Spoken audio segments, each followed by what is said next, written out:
Fikir vermişsiniz, əgər icazə veririksə ki, hamı bizim başımızda otursun, nə istəyir eləsin, biz də yox deyə bilməyək, biz oluruq yaxşı adam.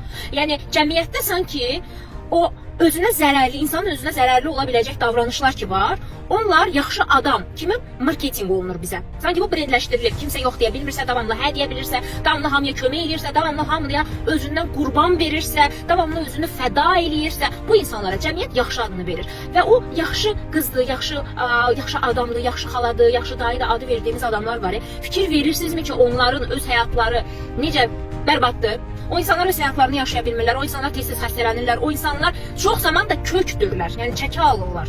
Fikir vermişsiniz buna?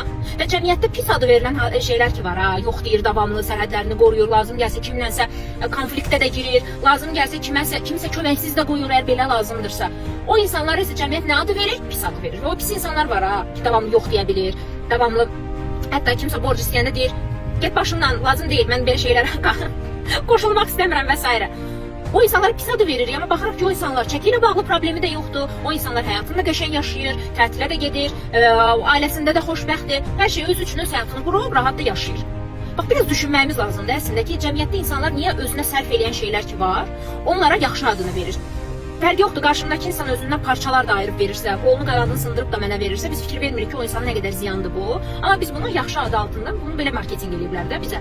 Amma biz sandığımız şeyləri də çox zaman etməməyə çalışırıq. O şeyləri etmədikcə də özümüzdən qurban veririk, həyatımızı qura bilmirik, biz işimizi qura bilmirik, səsimizi çıxara bilmirik, özümüzü xoşbəxt hiss eləyə bilmirik və davamlı problem yaşayırıq. O emosiyaları basırdığımız üçün davamlı özümüzdən parçalar veririk ki, biz cəmiyyətə yaxşı görsənək, amma kimin üçün yaxşıdır? Başqası üçün yaxşı oluruq, özümüz üçün pis oluruq davamlı. Əslində biraz oturub düşünəndə duyğularımızla rəqs etməyi bacarsaq, hansı duyğuları yaşayırıq deyə anlasaq, niyə görə mən sərhədlərimi qoruya bilmirəm, niyə yox deyə bilmirəm, niyə davamlı fədakarlıq eləyirəm, niyə mən davamlı mənim üçün önəmlidir ki, başqası nə düşünür mənim haqqımda, biraz bu tərəflərə fikir versək, bu suallara cavab verə bilsək, o zaman həyatımız 180 dərəcə dəyişər, inanın mənə.